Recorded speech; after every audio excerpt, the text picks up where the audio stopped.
agar keputusan yang diambil bisa dari keputusan yang akurat, dari data yang akurat. Nah, selanjutnya unsur-unsur pengendalian manajemen. Yang pertama, sensor, mendeteksi apa yang sedang terjadi. Misalnya pencatatan akuntansi, mendeteksi berapa uang masuk dan keluar di satu perusahaan tersebut. Yang kedua, komparator, membandingkan hasil dengan standar dan efektor tindakan koreksi. Jadi gini, laporan keuangan itu misalnya yang contoh satu perusahaan ada satu kegiatan. Nah, ada laporan keuangan itu contohnya uang itu 100 juta yang terrealisasi 80 juta. Nah, adanya pemborosan misalnya atau ada kelebihan atau kekurangan. Nah, gunanya komparator ini untuk mengecek data yang apakah ada pemborosan atau enggak. Untuk mengecek. Selanjutnya, jaringan komunikasi, menyampaikan informasi. Misalnya data yang tadi bisa menginformasikan ke manajer, lalu manajer bisa menyampaikan ke arahan tim. Nah, gunanya suatu informasi itu untuk gunanya suatu komunikasi itu untuk menyampaikan informasi agar informasi tersebut dapat ditindaklanjuti. Ya, stop dulu. Saya review dulu.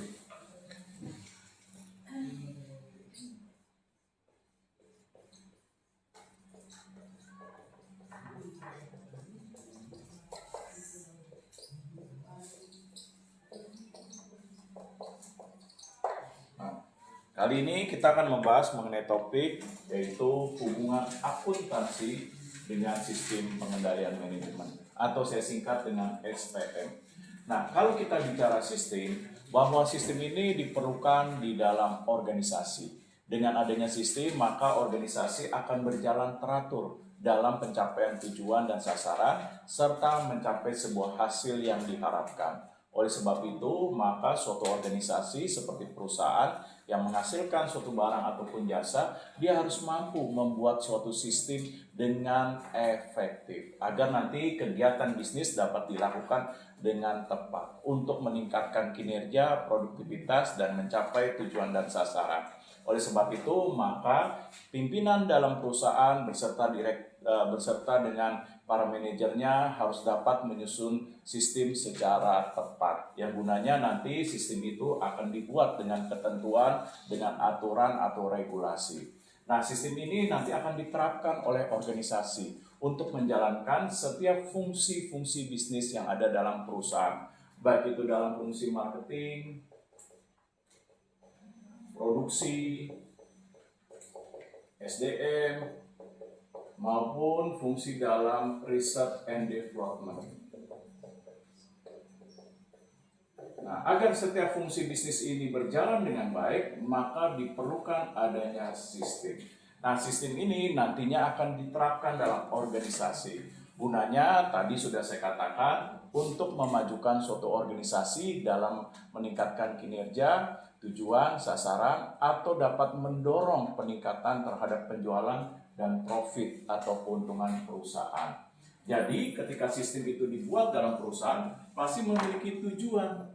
Nah, tujuannya apa? Pertama, dapat menciptakan dan meningkatkan keteraturan. Nah, dengan adanya sistem, keteraturan akan terjadi dalam organisasi dalam menjalankan setiap aktivitas bisnis. Misalnya sebagai contoh, perusahaan menghasilkan spidol, katakan perusahaannya menghasilkan suatu produk spidol. Nah, ketika melakukan proses produksi, pasti ada sistem di dalamnya. Nah, sehingga nantinya bisa menciptakan keteraturan bagaimana produksi spidol ini akan dibuat. Nah, sehingga apabila terjadi kesalahan atau ketidaksesuaian dalam keteraturan produksi, maka bisa ditelusuri kesalahan dalam pembuatan spidol ini di mana. Ataukah kesalahannya dalam pengecekan bahan baku, ataukah di dalam proses produksinya, ataukah di dalam kualitas atau mutunya, sehingga pada saat digunakan tintanya tidak terlihat jelas. Nah, ini keteraturan.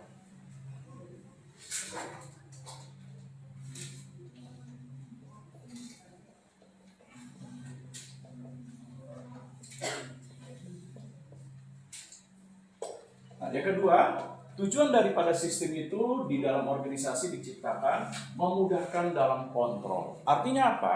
Artinya ketika ada sistem akan memudahkan perusahaan untuk melakukan upaya pengawasan atau pengendalian apabila kegiatan bisnis ini tidak sesuai dengan hasil yang diharapkan. Misalnya sebagai contoh, perusahaan menghasilkan multimedia projector. Ternyata ketika ini sudah dihasilkan tidak sesuai, katakan tidak sesuai apakah desainnya, ataukah misalnya pencahayaannya yang kurang terang dan lain sebagainya. Dengan sistem maka perusahaan bisa menelusuri. Nah, dalam pembuatan infocus LCD multimedia ini kesalahannya di mana? Ataukah kesalahannya dalam pencahayaan, kesalahannya dalam desain, kesalahannya dalam kelistrikan? Nah, sehingga bisa ditelusuri dari sistem yang dibuat oleh perusahaan.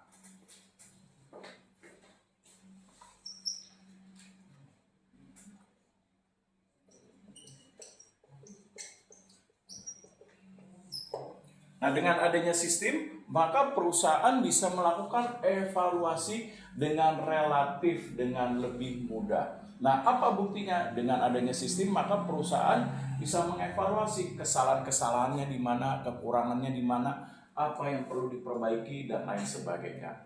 Misalnya contoh dalam sistem produksi, perusahaan menghasilkan laptop. Ternyata pada saat laptop ini dihasilkan sekian unit, katakanlah 3.000 unit, ternyata ada 50 unit yang tidak berfungsi dengan baik, maka bisa dievaluasi. Nah, tidak berfungsi dengan baiknya di mana? Ditelusuri dalam sistem produksinya. Apakah kesalahannya dalam keyboardnya, dalam ini mouse-nya, ataukah monitornya, LCD-nya yang tidak terlihat dengan jelas, dan lain sebagainya. Nah, dengan ini maka dalam sistem perusahaan bisa mengevaluasi apa yang perlu diperbaiki, apa yang perlu ditingkatkan dalam melakukan kegiatan bisnis seperti dalam produksi.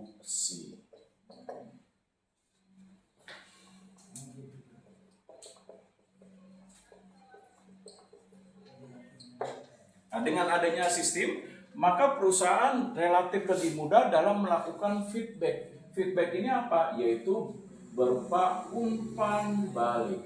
Misalnya contoh, konsumen ada yang komplain, Pak, saya telah membeli suatu produknya katakanlah handphone, tapi kenapa pada saat pemakaian normal hanya 2 bulan handphone itu sudah rusak? Maka dari komplain konsumen maka bisa dilakukan umpan balik. Perusahaan akan menanggapi dalam respon tersebut, akan melihat bagaimana sistem produksi dalam menghasilkan suatu barang. Adakah kesalahannya dalam menghasilkan suatu barang berupa handphone, sehingga nantinya perusahaan akan mengecek kembali di mana kesalahan-kesalahan dalam sistem produksinya, sehingga dapat diketahui dengan baik, sehingga dapat dilakukan proses perbaikannya terhadap respon yang diterima oleh perusahaan.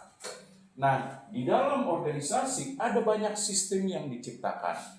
Nah, seperti tadi saya katakan satu-satu sistem produksi. Nah, apa ini sistem produksi? Berarti sistem yang diciptakan oleh perusahaan untuk menciptakan keteraturan, memudahkan kontrol, evaluasi, dan feedback untuk menghasilkan suatu barang. Di mana sistem produksi itu apa? Secara sederhana dimulai dari input.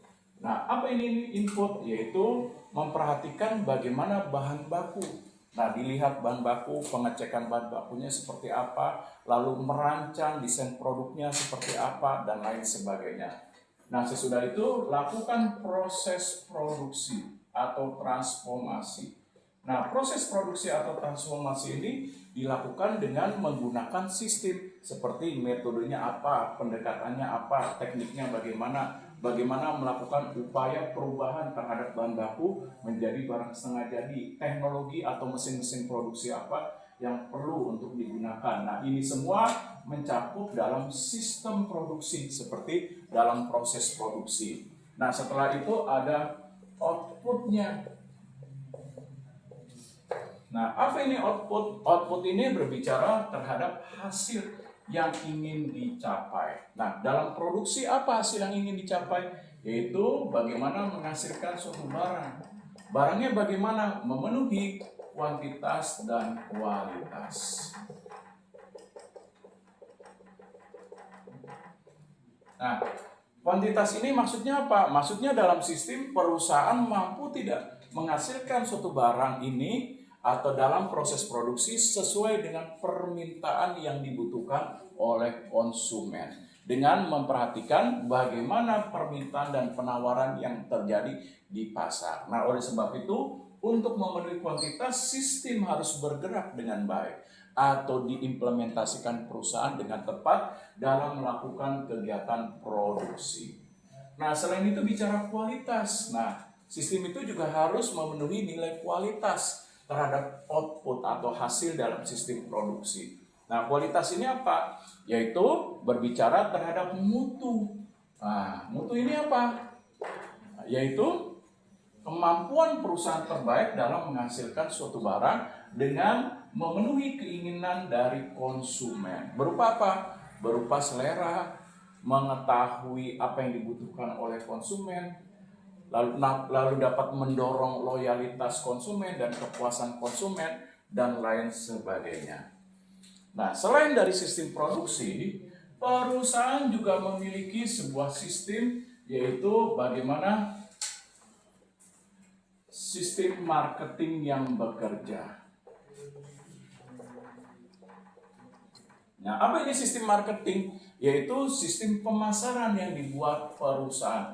Bagaimana nih pemasaran bisa dilakukan secara efektif untuk mendorong keinginan dari konsumen, memenuhi kebutuhan konsumen, memenuhi kepuasan konsumen, dapat menciptakan loyalitas konsumen. Oleh sebab itu, sistem marketing harus dirancang dengan efektif. Bagaimana sistem marketing dengan dirancang dengan efektif? Pertama, harus ada upaya dalam membuat perencanaan dari sistem marketing, menetapkan tujuan, menetapkan sasaran, bagaimana metode marketing akan bekerja.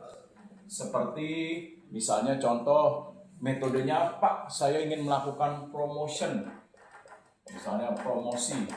Nah, dalam sistem metode promosi apa saja? Bisa dengan melakukan iklan di surat kabar, bisa menggunakan iklan di berbagai saluran televisi, bisa menggunakan berbagai platform multimedia sosial dengan menggunakan iklan video singkat, entah itu di YouTube, bisa di IG, bisa di TikTok, atau menggunakan promotion dengan memanfaatkan media sosial yang dinamakan digital marketing dengan cara live secara langsung di TikTok. Nah, ini bisa dengan menggunakan metode dalam sistem marketing berupa promotion. Nah, selain itu apa? Bisa menggunakan tenaga penjual. Misalnya apa? Sales girl, sales boy dengan tampilan yang menarik, kalau wanita cantik, kalau pria terlihat ganteng, dan lain sebagainya, supaya apa? Menarik konsumen. Nah, ini yang dilakukan. Lalu apa lagi? Nah, dalam sistem perlu adanya kontrol atau pengendalian. Nah, dikendalikan bagaimana pemasaran dilakukan sesuai dengan sasaran dan tujuan dari perusahaan. Apabila tidak sesuai, maka diperlukan upaya pengendalian. Nah, yang perlu diambil perusahaan agar nantinya sistem marketing ini bekerja sebagaimana mestinya sesuai dengan perencanaan dan tujuan serta sasaran.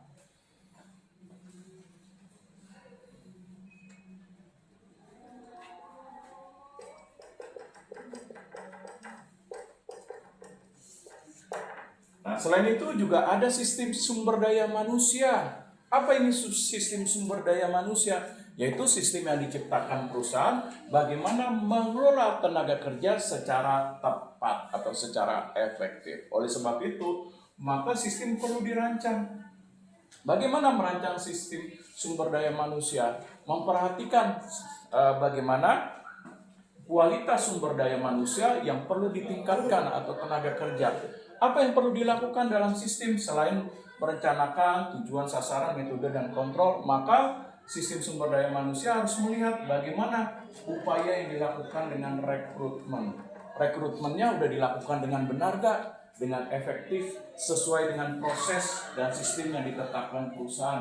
Lalu kalau itu sudah dilakukan dengan baik, maka selanjutnya sistem SDM harus melihat seleksinya. Bagaimana seleksi tenaga kerja?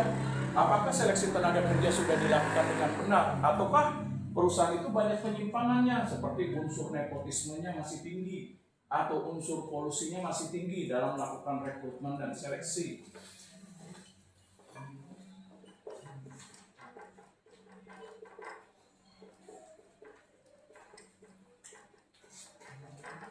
Lalu selanjutnya bagaimana sistem sumber daya manusia dalam penempatan? Tenaga kerja ditempatkan dengan baik ya, sesuai dengan kemampuan, keahlian, keterampilan, dari wawasan, latar belakang pendidikan, dan lain sebagainya. Nah, apakah terjadi penyimpangan dalam sistem penempatan tenaga kerja? Misalnya, mentang-mentang saya manajer HRD, nah tiba-tiba saya menerima suap atau sogokan di bawah meja. Katakanlah, Pak, tolong Pak, anak saya titip biar bisa di keuangan atau staf keuangan, padahal setelah diseleksi menggunakan tes yang diadakan perusahaan, misalnya tes psikologi, tes kemampuan akademiknya, ternyata lebih cocok misalnya bagian administrasi. Nah, karena saya menerima sogokan, ya udah deh, nggak apa-apa Bu. Nah, akhirnya saya menempatkan orang tersebut di keuangan. Setelah di keuangan ternyata nggak bisa bekerja dengan baik, bikin laporan keuangan salah, bikin laporan tentang kas salah, lalu membuat laporan tentang utang perusahaan juga salah. Nah, kalau ini berarti dapat merugikan sistem sumber daya manusia yang tidak bekerja dengan efektif.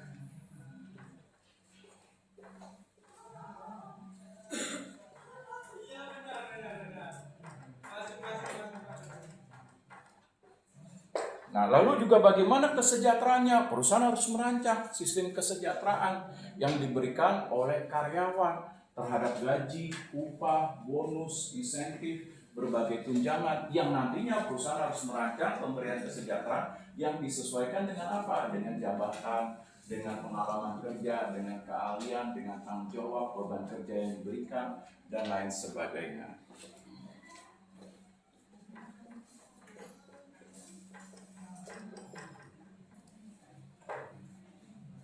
Nah, begitu juga karir. Nggak mungkin orang bekerja selama katakanlah 10 tahun, 15 tahun bekerja di posisi yang sama saja, itu saja. Padahal orang tersebut, katakanlah sumber daya manusia atau tenaga kerjanya sudah menunjukkan kerja dengan rajin, giat, tekun, produktif. Nah, tetapi selama 10 tahun jabatannya administrasi, giliran ditanya sama pimpinan, kamu sudah berapa lama ikut saya dalam perusahaan ini? Alhamdulillah Pak, sudah lama 10 tahun, misalnya contoh.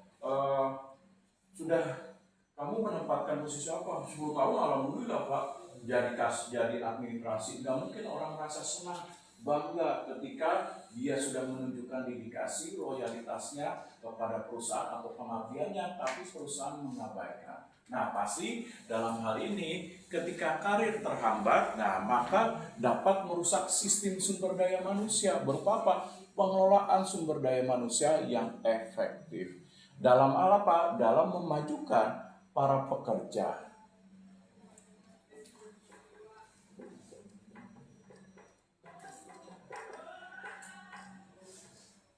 Nah, selanjutnya dalam sistem sumber daya manusia harus juga dipikirkan bagaimana melakukan pelatihan.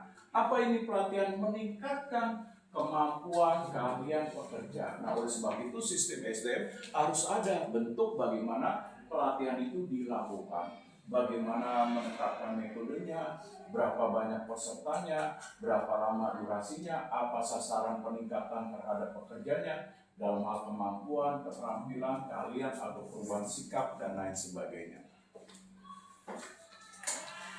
Nah, setelah itu apa? Namanya orang bekerja, ingat manusia bukan robot yang selamanya kuat akan fisiknya. Manusia itu sehebat apapun, mau gelar sampai S3 sampai 5 biji berderet, nah tetap aja namanya manusia ada memasuki usia senja. Nah, ketika usia sudah memasuki senja, dia tidak bisa melawan hukum alam. Nah, ketika sudah memasuki usia 60, 70, pasti kemampuan fisiknya akan berkurang. Kecerdasan kecerdasan dalam otaknya pasti akan berkurang. Nah, oleh sebab itu dalam sistem SDM harus mempersiapkan, yaitu apa? Yaitu mempersiapkan hari tua, yaitu sering disebut sebagai pemutusan hubungan kerja. Nah, tidak mungkin orang yang sudah mengabdi sampai puluhan tahun, bahkan memasuki usia 60 tahun, ditanya, sudah berapa lama bekerja? Pak, saya bekerja sama Bapak, ikut Bapak 30 tahun. Oh, 30 tahun ya? Terima kasih ya, cuma diucapkan terima kasih. Pak, pengabdian saya selama 30 tahun ini apa Pak? Ya itu, ucapan terima kasih. Nah pasti sebagai tenaga kerja, walaupun dia tidak berani mengucapkan, di dalam hatinya pasti berbisik, dasar bos anjing pasti. Dia merasa kesal. Bos setan udah kerja 30 tahun, mengabdi, cuma mengucapkan terima kasih. Nah oleh sebab itu perlu dirancang sistem yang dalam sumber daya manusia berupa apa? Pemberian kompensasi berupa tunjangan hari tua. Nah ini dia. Nah selain itu, sistem di dalam bisnis juga harus mengelola nilai keuangan. Nah tadi saya lupa memasukkan nilai keuangan.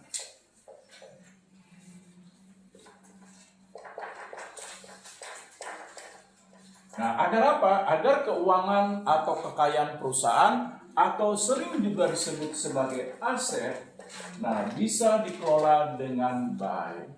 Nah, oleh sebab itu nilai keuangan perlu ada sistemnya. Nah, untuk bisa dikelola seperti bagaimana pembuatan laporan keuangan, seperti yang tadi sudah dijelaskan kelompok, melibatkan dan menggunakan akuntansi, di mana akuntansi itu sebagai metode untuk pembuatan pelaporan keuangan dari informasi yang dibutuhkan perusahaan terhadap kondisi keadaan keuangan perusahaan, seperti melaporkan kondisi nilai aset tetapnya bagaimana, nilai kas, nilai utang, nilai piutang perusahaan, lalu bagaimana biaya-biaya yang dikeluarkan perusahaan atau beban seperti biaya operasional, biaya gaji, biaya listrik, air, telepon, dan lain sebagainya.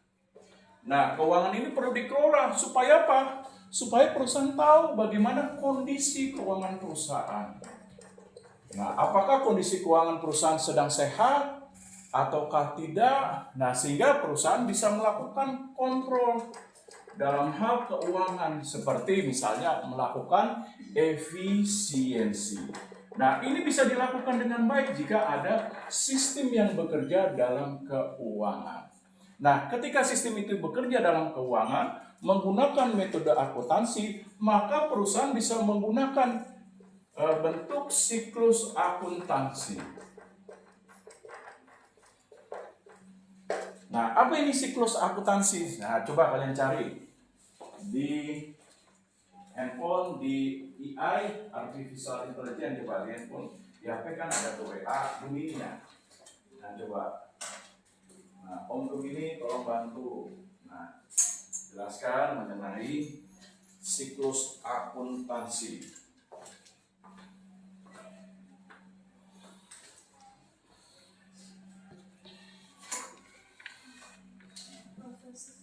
Ya, silakan bacakan. Dibaca aja saja, nggak apa-apa. Apa itu siklus akuntansi? Siklus akuntansi adalah serangkaian tahapan berulang yang dilalui perusahaan untuk mencatat, meringkas, dan melaporkan transaksi keuangan secara sistematis demi menghasilkan informasi keuangan yang akurat untuk pengambilan keputusan, mulai dari identifikasi transaksi hingga penyusunan pelaporan keuangan dalam jurnal penutup. Oke, jadi siklus akuntansi proses yang diciptakan oleh perusahaan secara berulang dalam pembuatan informasi keuangan yang nantinya dibutuhkan sebagai bentuk untuk menganalisis kondisi keadaan situasi keuangan yang berguna bagi sistem keuangan untuk apa?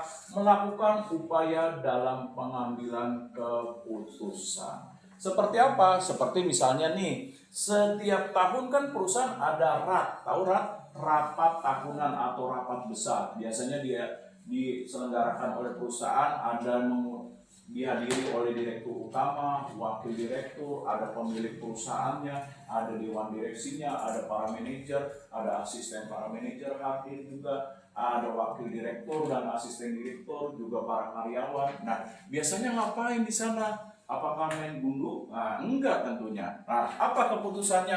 Berupa nanti memutuskan, yaitu bagaimana pengalokasian nilai anggaran. Nah, nanti dirapatkan. Misalnya contoh, nah biasanya dalam rapat tahunan kan masing-masing dari manajer melakukan presentasi. Presentasi dari pemasaran, program kerjanya apa? Dijabarkan, bla bla bla bla bla. Habis itu Pak, nah diajukan ke Direktur Utama Dewan Direksi, Pak, dalam program pemasaran untuk periode 2026 kita membutuhkan dana 800 juta. Nah, nanti dilihat dari sistem keuangan kira-kira mendukung atau tidak. Nah, kalau tidak maka perusahaan misalnya dananya belum cukup. Nah, nanti ditopang dengan penjualan. Saya hanya memberikan 200 juta, misalnya Direktur Utama menyetujui hanya 200 juta. Nah, inilah keputusan berupa alokasi anggaran. Lalu apalagi dalam keputusan sistem keuangan untuk efisiensi. Nah, efisiensi ini apa? Melihat mana nih kinerja dari tahun 2025 yang tidak efektif, yang tidak memberikan keuntungan bagi perusahaan. Maka dalam sistem keuangan perusahaan melihat apakah pendanaan ini nanti perlu dipotong, dipangkas dari pemberian dana di tahun 2025, di tahun 2026 ada pengurangan atau tidak dikarenakan kinerjanya tidak optimal. Nah, maka bisa dilihat dari laporan keuangan. Nah, misalnya contohnya, ternyata yang nggak berfungsi dengan baik bagian misalnya bagian SDM. Nah, dalam pelatihan ternyata nggak signifikan dalam perubahan kemampuan keterampilan. Berarti nanti berdasarkan dari laporan keuangan dipotonglah keputusan misalnya pendanaan dari sistem SDM berupa pelatihan akan dikurangi 10% misalnya. Nah, dari program kerjanya. Nah, inilah keputusan. Nah, dalam keuangan diperlukan analisis untuk membantu keputusan dalam keuangan. Nah, selain itu apa? Selain itu bahwa keputusan dalam sistem keuangan membantu untuk strategi. Nah, seperti apa? Seperti misalnya bagian produksi. Nah, Pak, tahun 2026 ini program kerja yang saya ajukan. Saya ingin melakukan inovasi produk. Inovasi produknya berupa ini, Pak. Nah, dipaparkan, dijelaskan pada saat presentasi rapat tahunan. Nah, dari hal ini ternyata Dewan Direksi dan Direktur dan para petinggi perusahaan setuju. Oke, setuju terhadap strategi berupa inovasi. Nah, setelah itu coba bagian produksi, manajer produksi coba dijelaskan inovasinya seperti apa. Setelah dijelaskan, nah sampai di akhir presentasi pengajuan dana sekian ratus juta, Pak. Nah, nanti akan diputuskan, oke, perusahaan setuju. Nah, berarti keputusan itu untuk mendukung strategi dalam inovasi. Tujuannya apa? Meningkatkan produksi supaya penjualan meningkat dan profit atau keuntungan perusahaan juga meningkat. Nah, ini dia. Nah, oleh sebab itu, dalam sistem keuangan berarti apa? Sistem keuangan dalam menggunakan atau melibatkan metode akuntansi dalam siklus akuntansi, maka perusahaan harus melaksanakan siklus akuntansi dengan benar. Nah, pertanyaannya, coba kalian cari apa siklus akuntansi yang dilakukan perusahaan.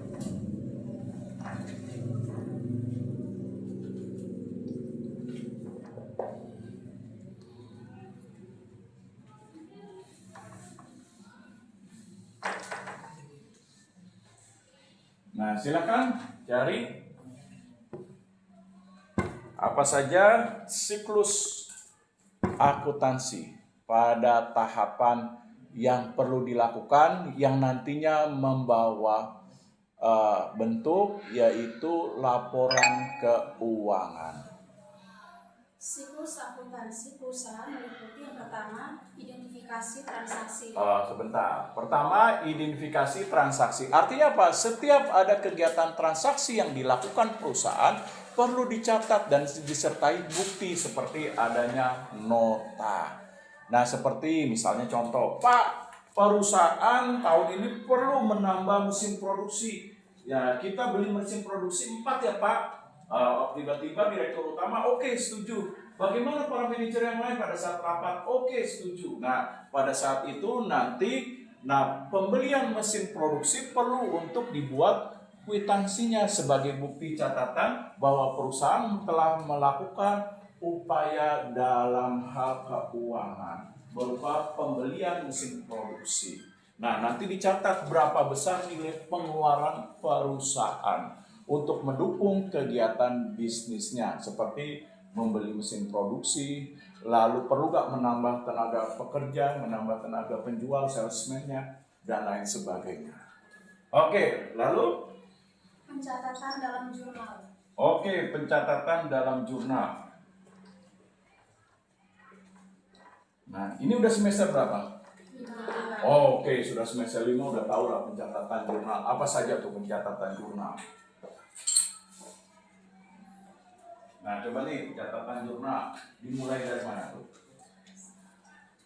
Ayo, semester 5 kalau nggak bisa mah kata Rumah Irama apa? Terlalu. Nah, kan kata saya kata Rumah Irama kalau nggak bisa dari semester 5 terlalu. Apa pencatatan jurnal? Pertama apa yang perlu dilakukan?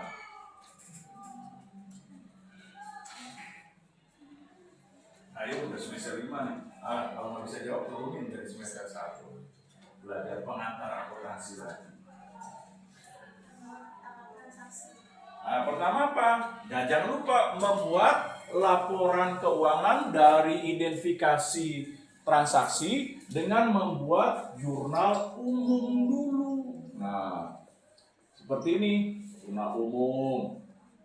Nah, ini ada nomor, ada keterangan transaksi, ada referensi, ada di sini debit, ada di sini kredit. Nah, perusahaan harus mencatat, misalnya contoh tadi tanggal berapa nih?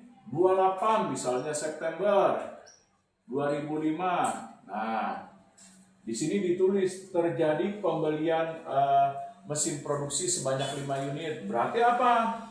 Nah, transaksinya berarti kita menjual, berarti apa? Mengeluarkan duit, kasnya berkurang. Kalau kas berkurang berarti di mana? Di kredit. Nah, lalu apa lagi? Namanya beli mesin produksi berarti apa? Peralatan bertambah. Di mana kalau peralatan bertambah? Di debit. Nah, ini. Sesudah ini apa? Setelah melakukan jurnal umum, apalagi ayo? Harus tahu nih, udah semester 5. Kalau nggak tahu tadi kata Roma Irama apa? Terlalu. Nah, coba habis jurnal umum apa?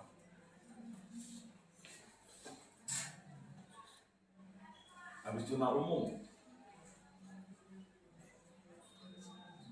Ya. Nah, habis jurnal umum jangan lupa jurnal penyesuaian atau posting. Nah, jurnal penyesuaian atau posting. Ada yang tahu apa itu posting atau penyesuaian? Nah, dikumpulkan, dikelompokkan.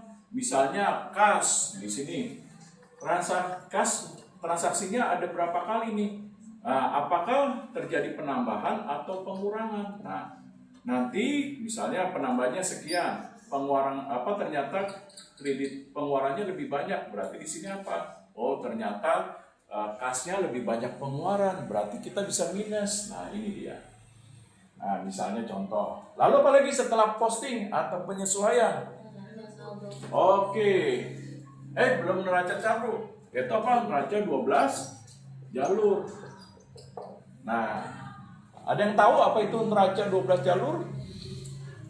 Atau ada yang menggunakan 13 jalur atau 12? Nah, yang kalian waktu belajar pengantar akuntansi, nah bentuk postingannya panjang nih, seperti ini. Nah, ada beberapa kolom tuh.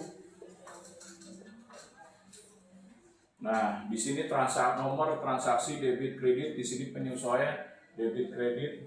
Nah, lalu setelah neraca 12 jalur apa lagi?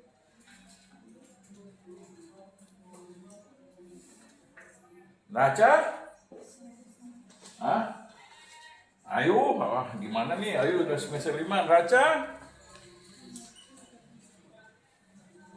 Neraca? Ya, itu untuk mengistarkan laba atau rugi. Nah, lalu apa lagi?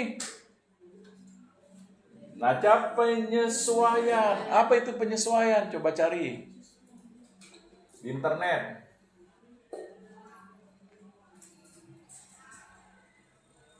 Nah, jangan gunakan internet cuma buat joget-joget velocity doang. Internet itu ilmu pengetahuan juga ada. Nah, gunakan untuk mencari sumber-sumber informasi. Nah, apa ini? Neraca penyesuaian. Ya, dibaca. Laporan keuangan yang digunakan untuk mencatat dan mengisahkan penyesuaian yang diperlukan. Oke, jadi neraca-neraca yang dicatat sebelumnya untuk mengiktisarkan atau merangkum mengenai kondisi keadaan keuangan perusahaan. Nah, sesudah itu baru neraca penutup. Nah, apa ini penutup? Maaf, sebelum penutup, pembalik dulu. Nah, laporan keuangan atau neraca pembalik. Apa itu?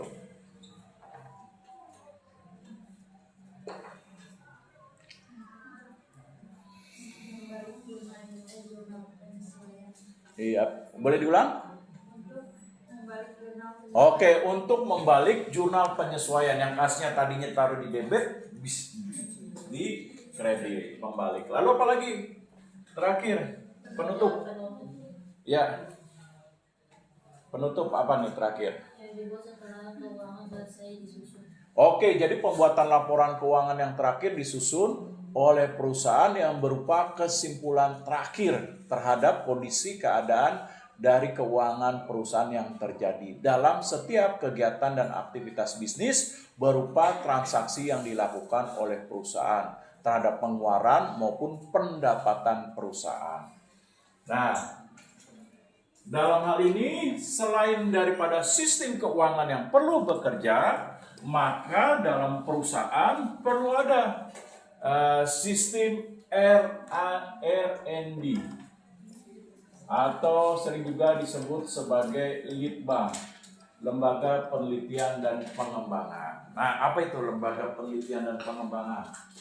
Nah, coba cari apa peranan dan fungsi Lembaga Penelitian dan Pengembangan dalam perusahaan.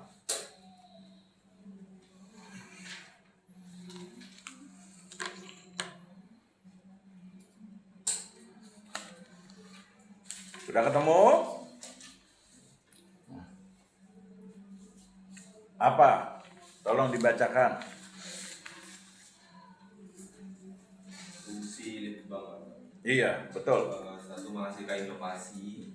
Oke, dengan Litbang apa? Berfungsi untuk melakukan penelitian dalam mengumpulkan informasi yang diperlukan untuk keputusan yang digunakan perusahaan dalam hal apa? Meningkatkan bisnis. Seperti apakah digunakan nanti informasi tersebut untuk meningkatkan produksi, ataukah digunakan untuk meningkatkan penjualan, ataukah digunakan untuk meningkatkan keuntungan, ataukah digunakan untuk meningkatkan pemasaran, dan lain sebagainya. Nah, dalam Litbang ini perlu dirancang sistem bagaimana lembaga Litbang ini berfungsi dan berperan sebagai penelitian yang bertujuan mengumpulkan berbagai informasi untuk keputusan-keputusan bisnis seperti informasi terhadap konsumen. Apa itu informasi terhadap konsumen? Selera konsumen, kepuasan konsumen, keputusan pembelian, bagaimana perilaku konsumen dalam mengkonsumsi suatu barang, dan lain sebagainya. Seperti contohnya, misalnya nih suatu saat perusahaan mengajukan kuesioner pada saat mengajukan kuesioner perusahaan Acer. Nah, tiba-tiba dari lembaga penelitian, terjun ke lapangan ditanya, Mas, boleh minta waktunya nggak sekitar 10 menit? Boleh tanya, kira-kira Mas pernah beli laptop Acer nggak? Pernah. Berapa tahun? Kurang lebih 2 tahun yang lalu. Oh, kalau begitu kira-kira dalam penggunaan Acer apa kelebihannya? Kira-kira dalam Acer menurut Mas apa sih kelemahannya? Nah, dalam produk Acer ini kira-kira nih Mas, menurut pendapat Mas bagaimana variasi produk Acer? Apakah cukup baik atau sangat sedikit variasinya? Dicatat keterangannya. Nah, tujuannya untuk apa? Untuk ini nantinya berguna informasi untuk produksinya. Nah, oleh sebab itu, sistem lead bank ini harus berfungsi. Nah, supaya berfungsi apa? Nah, ini perusahaan harus merancang suatu nilai sistem. Nah, tadi kita sudah bicara panjang lebar sistem keuangan dengan melibatkan akuntansi dalam pembuatan laporan dan peran daripada akuntansi. Lalu timbul pertanyaan, apakah sistem itu bekerja dengan sendirinya? Enggak. Sistem itu apa? Memerlukan adanya manajemen. Nah, apa ini manajemen? Orang yang diberikan kewenangan, tanggung jawab dalam mengelola, mengatur, mengendalikan sistem. Untuk apa? Mencapai tujuan dan sasaran. Nah, oleh sebab itu manajemen dalam perusahaan ini diperlukan untuk sistem ini agar bekerja. Nah, agar sistem ini bekerja berarti manajemen memerlukan apa? Memerlukan fungsi manajemen. Nah, apa fungsi manajemen tadi tuh? Boleh dibuka di slide-nya, fungsi manajemen. Nah, ini yang ada POAC tadi mana? Di atas lagi. Tadi ini tadi. Pelan-pelan. Nah, ini dia fungsi manajemen. Yaitu apa? Nah, bicara P-nya dulu, planning. Seperti melakukan perencanaan, bagaimana perencanaan sistem itu dibuat, apa tujuannya, apa sasarannya, bagaimana metode yang digunakan dalam sistem, bagaimana mengendalikan sistem, lalu bagaimana sistem itu nanti berfungsi dengan baik. Nah, perusahaan harus tadi yaitu planning, merencanakan. Nah, agar kegiatan bisnis dalam perusahaan bisa berjalan dengan baik. Nah, selain itu apa? Dalam planning, perusahaan juga harus merumuskan kebijakan, regulasi. Untuk apa? Mendukung dari sistem yang dibuat perusahaan. Lalu apa lagi? Nah, bicara ini nih. Apa ini? Organizing. Dalam sistem itu perlu dirancang juga bagaimana komunikasi, koordinasi, pembagian tugas, kewenangan. Sebab apa? Sehebat apapun manajer, walaupun dia S3 gelarnya 4 misalnya, tetap namanya manusia punya keterbatasan dalam kemampuan, keterampilan, keahlian fisik, sehingga dia memerlukan orang lain untuk membantu. Seperti ada manajer, para manajer, lalu para karyawan. Untuk apa? Membantu supaya sistem bisa bekerja. Oleh sebab itu, perlu dirancang dalam sistem adanya organizing. Berupa apa? Pembagian tugas, kewenangan, tanggung jawab, komunikasi, lalu bagaimana arus informasi bekerja, dan lain sebagainya. Lalu actuating. Apa ini actuating? Nah, udah semester 5 harus sudah tahu tuh. Actuating, fungsi manajemen. Itu kalau nggak salah di pelajaran atau mata kuliah di semester 1 dan 2. Nah, coba nih, apa Mbak? Fungsi dari actuating dalam sistem.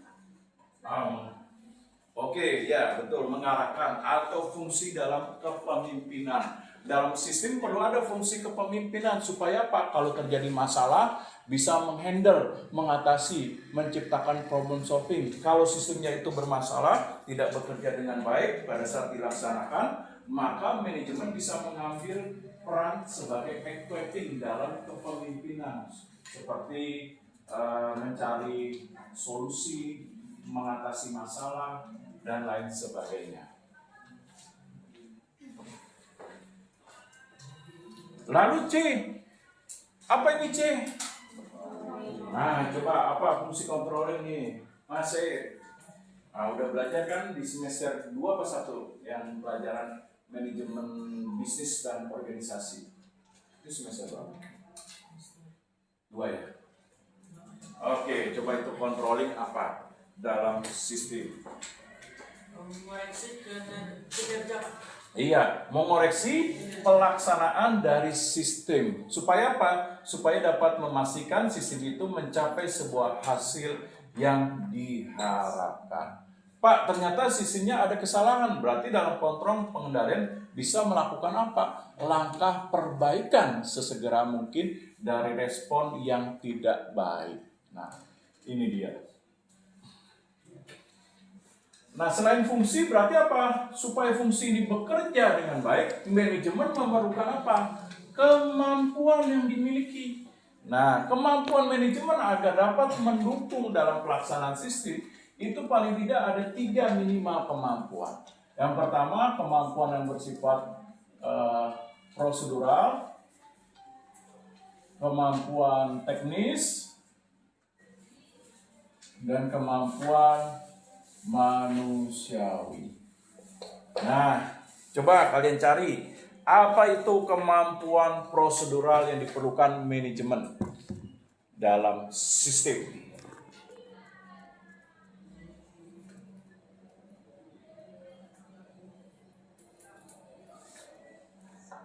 Ya, sudah ketemu? Kalau udah, tolong dibacakan.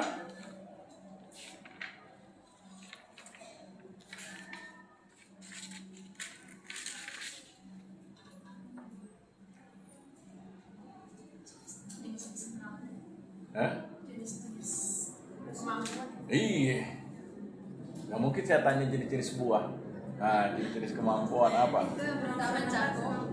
Ya. Keterampilan perencanaan. Dari mana dulu? Ada 3 yang mana yang mau bacakan? Prosedural, oke. Apa? Ya, gila. Tadi udah.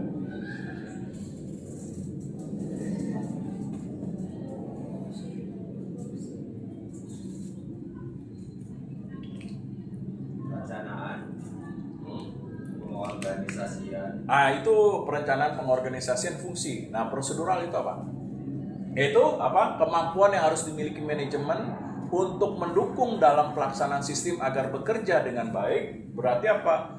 Perlu adanya latar belakang pendidikan yang mempengaruhi bagaimana logika analisis bekerja untuk nantinya mendukung dalam sistem. Untuk apa? Untuk kontrol, perencanaan, dan lain sebagainya. Nah, teknis, apa ini teknis? Tadi kan prosedural, kemampuan yang dimiliki oleh manajemen yang diperoleh dari latar belakang pendidikan untuk dapat mendukung dalam pelaksanaan sistem agar perencanaan, kontrol, evaluasi dapat bekerja dengan baik. Nah, kalau teknis,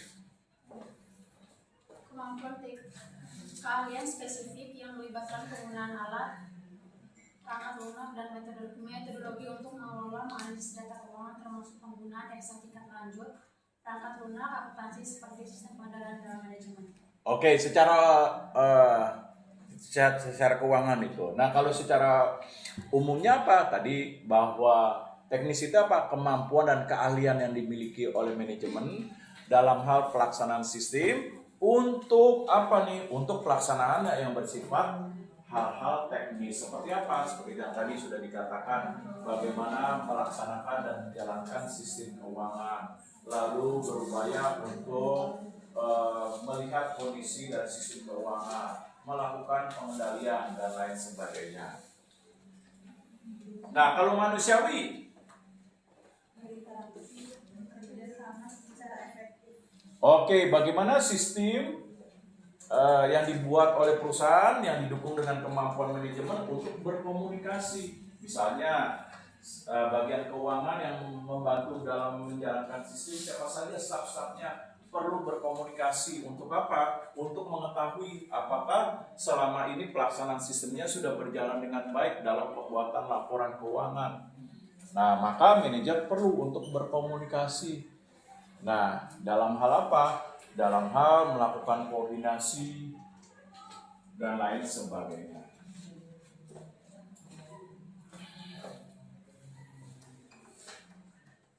Nah, dalam sistem, manajemen juga harus menjalankan peran. Perannya apa? Ada yang berperan informasional. Apa tuh informasional? Peran manajer informasional.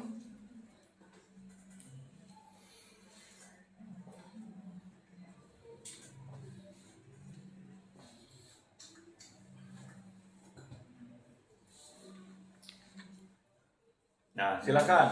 mengumpulkan informasi. Iya, jadi mengumpulkan informasi dari berbagai sistem. Nah, untuk mengetahui bagaimana kondisi keseluruhan terhadap kinerja perusahaan.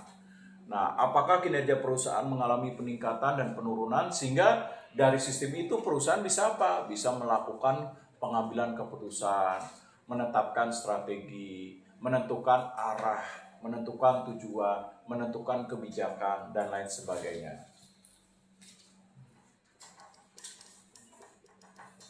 Lalu berperan sebagai decision making. Apa ini?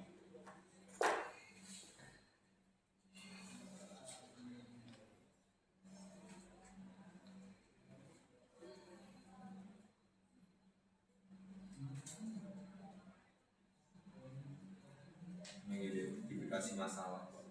Decision making, yaitu peran manajemen dalam hal untuk menjalankan sistem, bahwa sistem itu ketika menghasilkan suatu informasi maka berguna bagi apa? Keputusan analisis untuk pengambilan keputusan. Nah, pengambilan keputusannya apa? Apakah berupa perbaikan, peningkatan, dan lain sebagainya.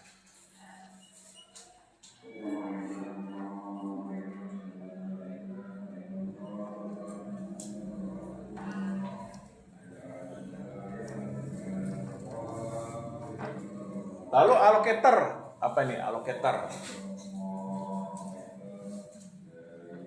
Berperan sebagai allocator.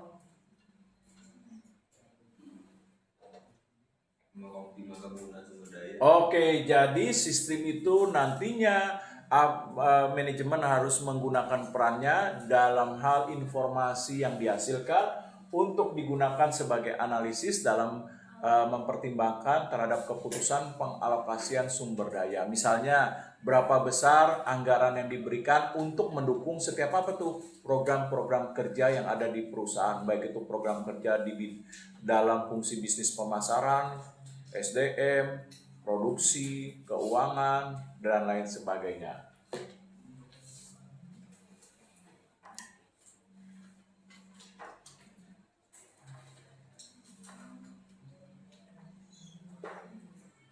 Lalu berperan sebagai take risk. Apa ini take risk? Identifikasi risiko. Oke, betul. Jadi ketika sistem itu menghasilkan suatu informasi dan berjalan dengan baik, maka manajer harus bisa melihat berapa besar tingkat risiko yang dihadapi dalam hal keputusan yang diambil. Apakah nantinya risiko itu besar dan kecil, bagaimana terhadap nilai peluang bisnisnya dalam pencapaian tujuan, sasaran, ataupun peningkatan untuk nilai keuntungan perusahaan.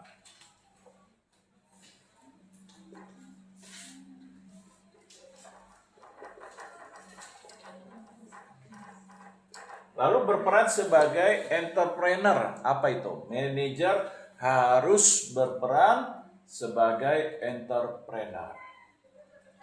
Identifikasi peluang, ide.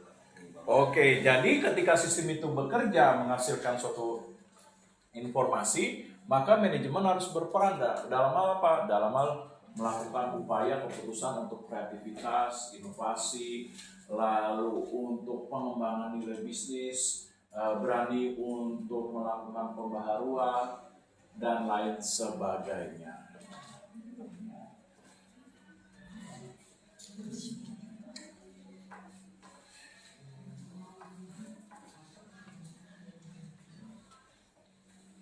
Nah, sistem yang akan dikelola oleh manajer ini, tentu manajer tidak semuanya bisa menghandle keseluruhan sistem. Nah, manajemen perlu membagi tugasnya dengan nantinya ada berbagai sistem yang akan diberikan tanggung jawab untuk manajer. Nah, manajer ini nantinya akan berbagi tanggung jawabnya, yaitu nantinya ada manajemen pemasaran, ada manajemen keuangan, ada manajemen SDM, ada manajemen produksi. Nah, coba tuh apa manajemen pemasaran.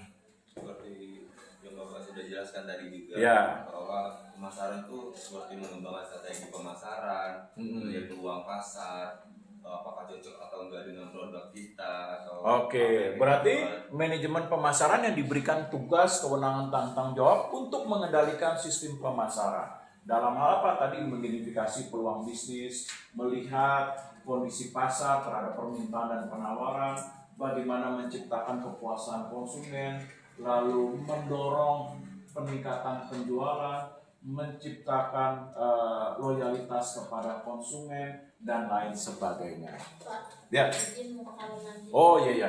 Nah, dikira ada mau pertanyaan.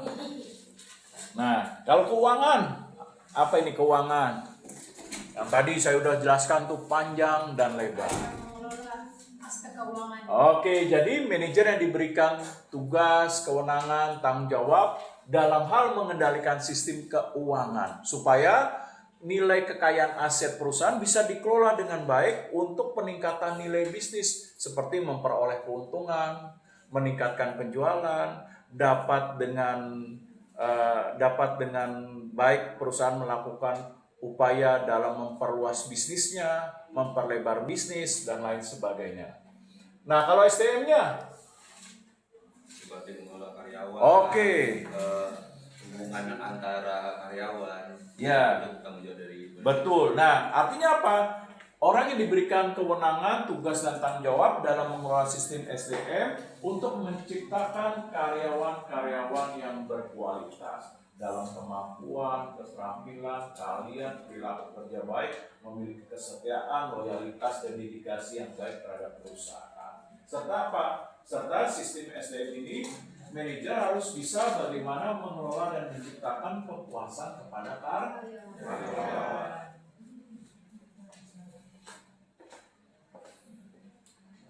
Nah, kalau produksi, Penjadwalan produksi. oke.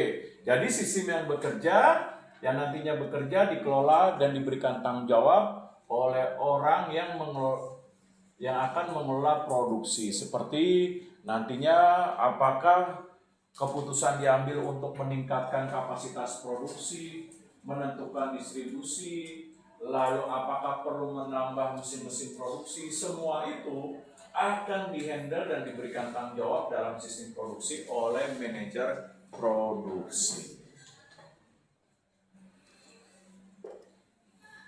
Nah, tapi kalau perusahaannya masih kecil, Pak, kalau perusahaan besar kan biasanya kan peran tugas tanggung jawabnya kan lebih besar, biasanya dibagi dengan berbagai tugas kewenangan tanggung jawab dari para manajer. Tapi kalau perusahaannya masih berskala kecil, atau boleh dikatakan perusahaannya masih small business. Nah, apakah perlu dibagi? Nah, kalau small business mah nggak perlu. Kenapa? Karena masih bisa skala jenis usahanya atau skup cakupan usahanya masih terbatas. Nah, sehingga apa? Sehingga hanya memerlukan satu manajer saja yang sering disebut sebagai GM. Apa ini GM? General Manager. Nah, apa General Manager? Nah, coba General Manager.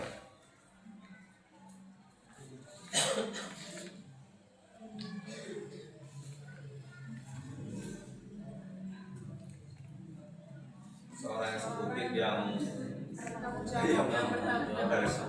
Oke, jadi seseorang eksekutif atau manajer yang diberikan tanggung jawab terhadap keseluruhan fungsi bisnis yang mencakup perusahaan, baik itu dalam sistem keuangan, produksi SDM maupun dalam produksi keuangan SDM pemasaran. Nah, ini dia. Nah, tentu namanya sistem. Nah, pasti ada pada saat pelaksanaannya, walaupun sudah dibuat, diputuskan, dirapatkan, dirancang, dianalisis, dilaksanakan, terkadang masih saja terdapat hambatan. Sehingga sistem yang sudah diputuskan tidak bekerja secara efektif. Nah, coba kalian cari apa yang menjadi hambatan dalam perusahaan sistem tidak bekerja. Ya. Infrastruktur yang tidak memadai. Oke, pertama tidak adanya sumber daya organisasi yang mendukung. Sebaik apapun sistem yang dibuat, kalau sumber daya organisasi tidak mendukung akan sia-sia. Seperti apa sumber daya yang mendukung? Adanya teknologi, adanya anggaran, adanya informasi, dan lain sebagainya.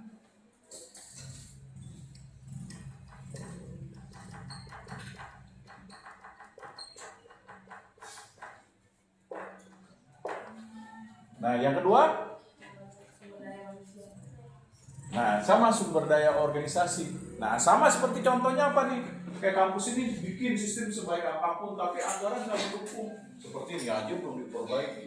Nah, gimana mau bikin sistem untuk menciptakan administrasi atau kepuasan mahasiswa yang baik kalau anggaran sumber daya nggak mendukung? Seperti apa? Salah satunya yang mudah adalah sumber daya dalam maintenance, perawatan nggak ada. Nah, begini diantepin aja. Nah, berarti apa nih kalau begini? Sistem nggak bekerja. Nah, kalau sistem nggak bekerja, sehebat apapun dirancang tujuan dan sasaran, sumber dayanya tidak mendukung akan sia-sia. Nah, lalu apa lagi hambatannya? Yang kedua, kepemimpinan. oke, yaitu kurangnya komitmen dari pimpinan.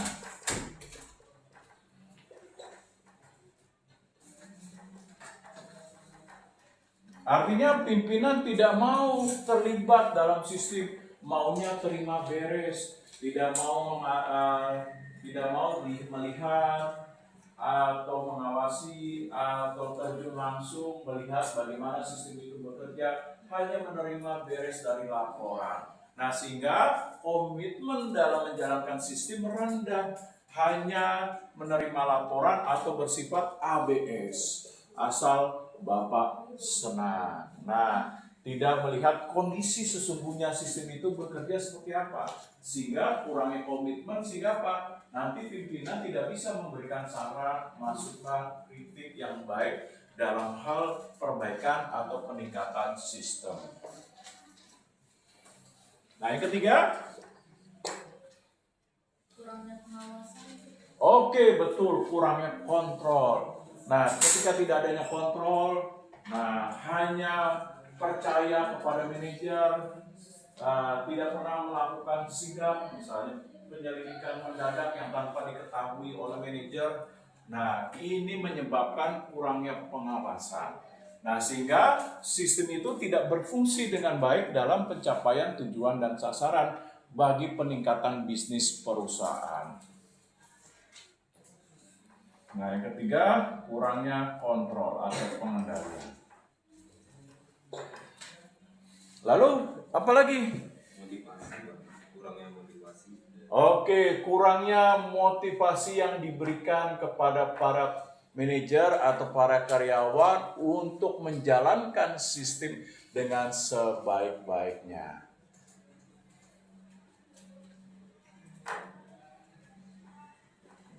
Nah, lalu apa lagi tantangannya?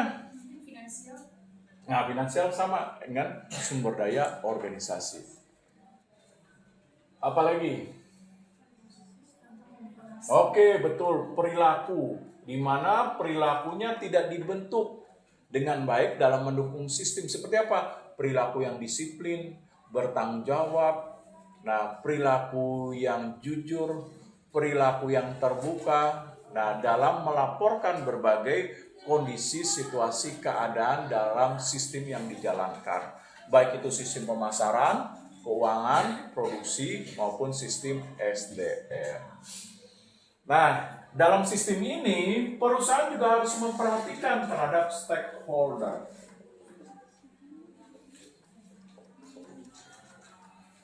Apa ini stakeholder?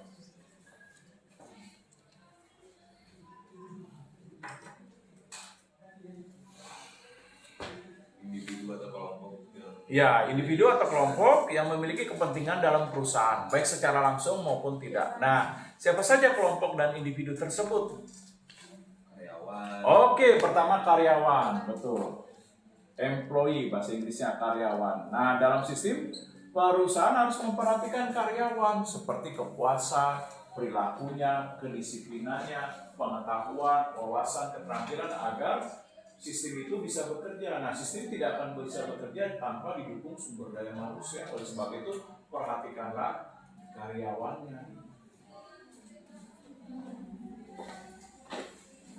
Lalu apa lagi? Oke, perlu manajemen. Manajemen harus memiliki kemampuan, keterampilan, keahlian menjalankan fungsi dan peran agar sistem itu bisa dilaksanakan dengan baik. Nah, sehebat apapun orang merancang sistem, kalau manajemennya tidak berfungsi, maka sistem itu tidak bisa dilaksanakan dengan memberikan hasil yang baik. Nah, ini dia. Nah, selain employee, manajemen, apa lagi? Pemilik perusahaan. Oke, pemilik perusahaan atau owner. Nah, perusahaan harus memperhatikan dalam sistem itu harus memperhatikan kepentingan owner. Seperti apa? Bisnisnya dapat berjalan dengan baik, memberikan keuntungan agar apa? Agar nantinya perusahaan semakin maju. Kalau semakin maju apa? Memberikan keuntungan juga secara bersama seperti dapat peningkatan gaji, bonus, insentif dan lain sebagainya. Nah, oleh sebab itu dalam sistem perlu memikirkan dan melihat apa yang diinginkan oleh pemilik usaha. Nah, lalu apa lagi? Iya, customer. Nah, ketika menciptakan dan menjalankan sistem harus juga memikirkan apa yang diinginkan oleh konsumen. Seperti ini, perusahaan menghasilkan produksi dalam bisnis. Nah, dia harus memikirkan apa yang diinginkan oleh konsumen ketika menggunakan ini multimedia proyektor, apa yang diinginkan, apa yang dibutuhkan, bagaimana konsumen puas dalam menggunakan multimedia proyektor, bagaimana keputusan pembeliannya, dan lain sebagainya. Nah, lalu apa lagi? Investor. Iya, investor. Nah, dalam hal sistem yang dibuat perusahaan terhadap sistem bisnis, perhatikan juga investor. Gak mungkin orang menanamkan suatu dana, misalnya kepada perusahaan, katakan ini pemilik usaha, nih saya kasih dana 5 miliar misalnya. Tapi dia bilang 5 miliar kalau bangkrut nggak apa-apa ya Pak. Ya mana ada yang mau investor. Nah, pasti investor ketika menanamkan dana, mereka pasti bilang kalau begitu tingkat keuntungannya bagaimana. Nah, perusahaan harus bisa merancang bagaimana sistem bekerja secara efektif untuk meningkatkan keuntungan agar dapat mengembalikan dana dari investor dan membagi keuntungan tersebut.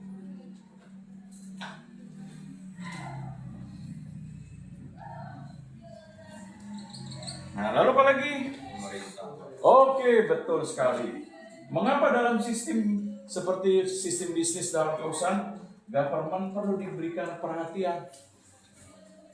Nah, karena pemerintah itu berkepentingan kalau sistem itu melanggar dari ketentuan pemerintah, misalnya dalam sistem perusahaan merancang sistem untuk penggelapan pajak, misalnya nggak dilaporkan. Nah, apa yang terjadi? Nah, maka perusahaan, maka pemerintah berkepentingan, yaitu apa? Bisa memberikan sanksi karena sistem tersebut melanggar dari apa yang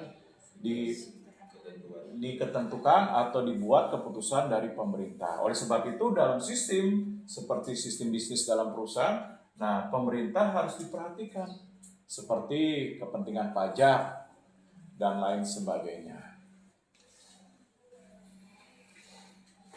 Nah, saya stop dulu. Kira-kira ada pertanyaan? Sebelum terakhir, saya mau jelaskan, yaitu apakah sistem itu bisa mengalami perubahan? Ataukah sistem misalnya perusahaan didirikan tahun katakan 2000. Nah, sekarang misalnya 2025. Nah, perusahaan sudah berjalan katakanlah contoh 25 tahun. Nah, apakah perlu nggak perubahan sistem? Nggak perlu. Perusahaan itu harus saklek, dalam arti kalau keputusannya A nggak perlu dirubah-rubah selama 25 tahun. Nah, bagaimana? Perlu. Karena kenapa? Karena perubahan terhadap lingkungan. Nah, jadi perusahaan perlu memperbaiki sistem yang bekerja. karena terjadi perubahan lingkungan bisnis seperti persaingan sekarang kan semakin ketat. Nah, sistem harus dapat berubah menghadapi nilai persaingan. Lalu apalagi teknologi juga berubah. Nah, oleh sebab itu perusahaan harus dapat meningkatkan nilai sistem dan merubah sistem untuk bisa memanfaatkan kemajuan teknologi seperti teknologi informasi, nah, guna untuk peningkatan bisnis. Lalu apalagi? Nah, selera konsumen juga mengalami perubahan. Nah, oleh sebab itu sistem juga harus mengalami peningkatan dalam hal apa? Inovasi produk.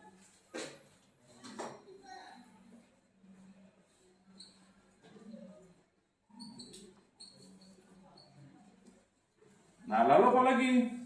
Nah, seperti lingkungan politik dan hukum. Nah, ini juga mengalami perubahan seperti perundang-undangan, contohnya perundang-undangan pajak, nggak mungkin dari tahun 2000 sampai sekarang 2005 perundang-undangan pajak sama, masih mengalami perubahan. Nah, sistem juga harus mengalami perubahan. Nah, jadi apa? Jadi sistem itu yang dirancang perusahaan bukan seperti benda mati. Kalau udah diputuskan tahun 2000 atau pendirinya, nah misalnya diteruskan oleh anaknya, nggak boleh mengalami perubahan. Enggak, namanya sistem boleh mengalami perubahan, perbaikan, pemangkasan yang mengikuti terhadap tuntutan lingkungan. Nah, kalau ngotot misalnya, nggak perlu Pak perubahan. Nah, apa yang terjadi? Oke, bisa perusahaan mengalami kerugian, kebangkrutan, kinerja menurun, nah pencapaian tujuan dan sasaran tidak tercapai, lalu keuntungan perusahaan bisa semakin turun. Nah, ini yang terjadi. Oke, ya, kelompok terakhir simpulkan.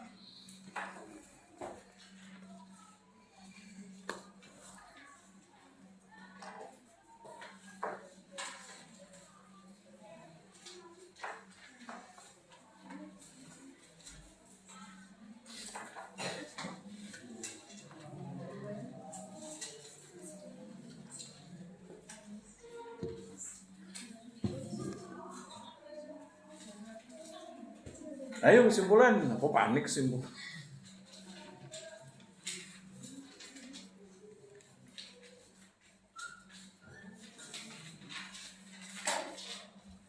Nah, sambil dia bingung menyimpulkan, kira-kira ada pertanyaan?